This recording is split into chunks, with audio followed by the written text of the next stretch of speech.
Well, this one's been a long time coming. This is the drop-in version of Atari's AV mod circuit,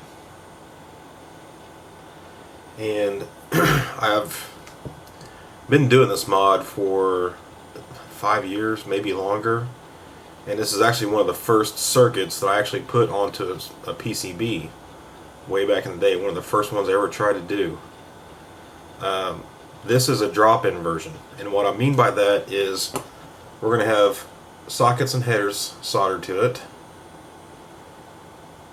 and on certain Atari consoles you're going to be able to pull the TIA chip, put this in place of the TIA chip, and then put the TIA chip on top of it, and then all you have to do is solder on your output connectors, s-vid, composite, stereo. So let's take a look at the board a little closer. So this is pretty close to the final version. This is one I had done the most recently. This is the first version of this version. I'll get to that more on that later, but this one had a couple traces that were not correct on the pause circuit, and so I redid it and made a couple upgrades with it, but that gives you a good idea of what the sockets and headers look like soldered to it. A few things I'm going to add. I'm going to add some silk screen. I'm going to add a line right here probably, just to give you an idea of what is pause circuitry, and the rest will be AV mod, composite and s-vid circuitry. And over here will be your stereo output. There is a solder bridge right here when we do not want to use pause, and I've got some silk screen right there that says no pause and an arrow pointing to it. I will take a different PCB, exact same one, and test the pause circuitry, but I'm contemplating not having a no pause option just for my convenience more than anything. I'm probably going to have these assembled by somebody so that when I get them, everything will be on here except for the sockets and headers, and I don't have to do much, besides just install them or resell them. So as long as, and I think there's really only going to be about one thing you need to do to make it work, other than input it into the in place of the TIA, install the TIA, and then hook up your connectors, and that's to cut the pull-up resistor between the pin 3 of the TIA and the pin 3 of the 6507. That's to make the pause work, but I haven't tested yet to see if it needs to be cut and pulled if you're not going to use pause. I'm pretty sure it has to be if you're going to use pause, but I'll get into that later. So all this over here that's unpopulated because I'm not using it, and this pad right here will be the switch for pause.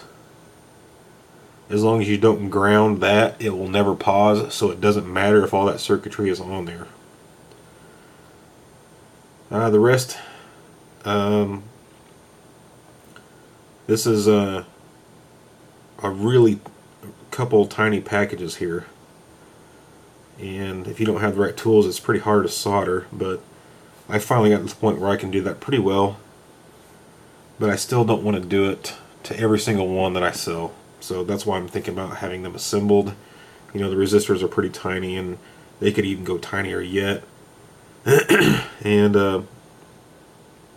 I'm thinking really I will probably just send them with a row of sockets and a row of headers just like that, and they will be long headers, and the longer end up here will probably be what we shove into the socket, and you just cut them down. And if you want to do it like how I did it, we will cut them down to the 20 long like that, and I'll probably shove this down into the TIA socket put this board on top of them, make sure they're down in there, and then solder those, and then pull it back out, and then do the socket part. So let's dig into that. I wanted to get this one on camera before I finished it, because this board, which is Rev 16, I'm not sure if you can see that or not, is the exact reason I designed the board the way I had to design it. And that was to notch out this side because of this crystal sticks up right here, but also to offset the chip that way instead of this way, which would have been more normal or whatever. It also means that you cannot put the metal back on, which definitely no loss there, but it does fit in all the other revisions of the Atari this way. This was really the only one, Rev 16, that needed this to happen. And the heavy sixers meant that nothing could come off of this side. Some of the old Cybertech and was it 8-bit domain mods, the PCB came out this way, and there was a connector over here. That's fine, but that did not fit in the heavy sixer. So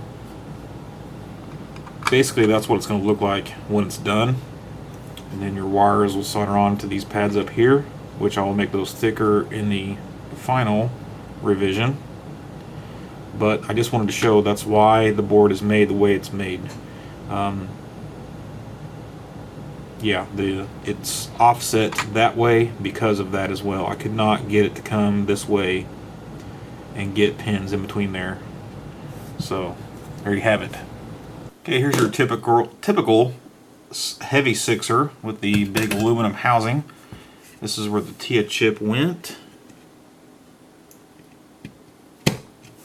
Sits in there like that. As you can see, there's nothing over to this side, which is exactly what we need, so that it can go down back into the housing here without hitting anything.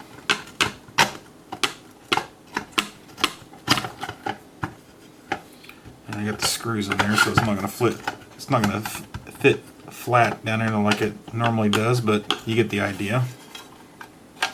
And I think, let's see, I think I used one of these holes to get the ribbon cable out last time, but I think it'd be just as easy to drill a new hole in the side, because I think the top shell sits pretty flat onto this, and it was creating a little bit of a clearance issue with that.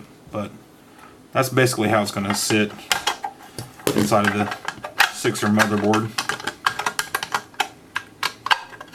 What am I hitting on? How is these screws? Just like that. Pretty simple.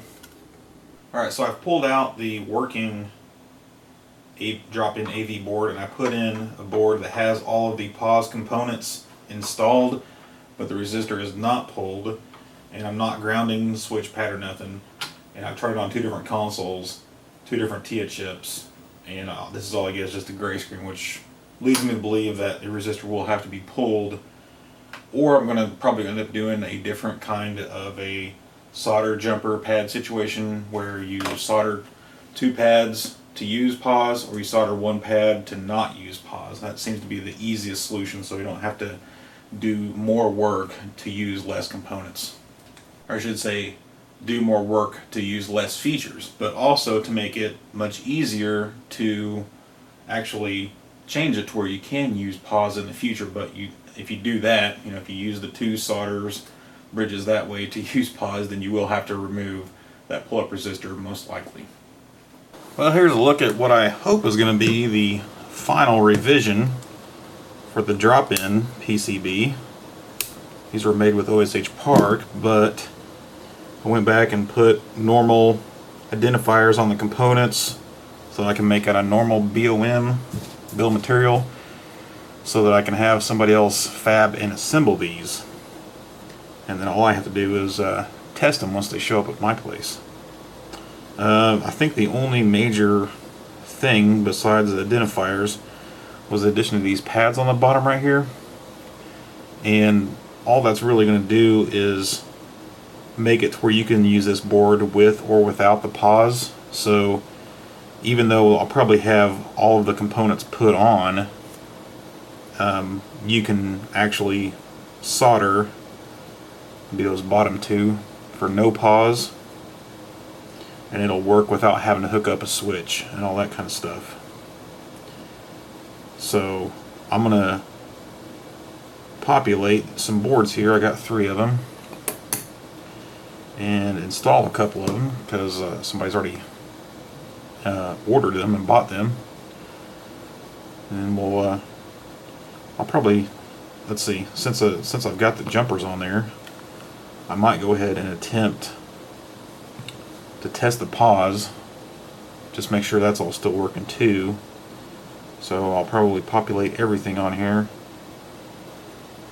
and then I'll be ready to make an order for a bunch of these and sell them in places. Okay, so this will be the AV only, no pause. Of course, the jumper underneath is set for no pause,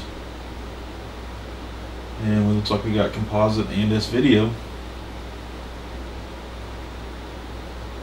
Just the color a little bit so the s-video green looks more green.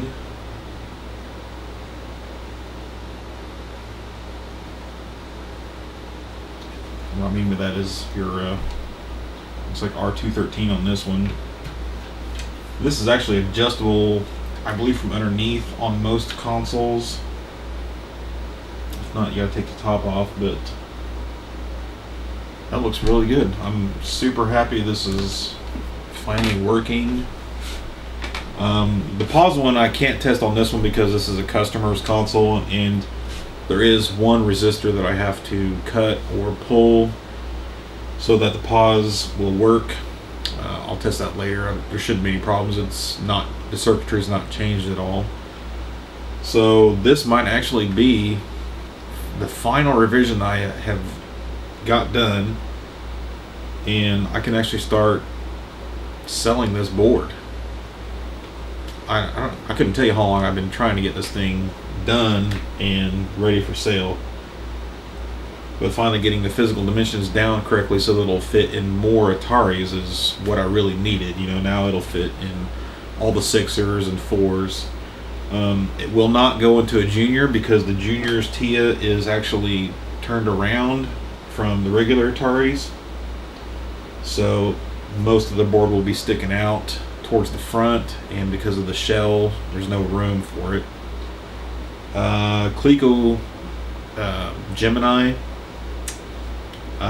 could be put into that, but I'll either need an adapter board or just simply redo this board completely for that. I'm not sure what I want to do yet, so I'm gonna forge ahead, make a bill of material for this thing, and maybe someday get it sent off for assembly or fabrication assembly, and see how much I can get them made for and sent to me ready to test. That would be most excellent.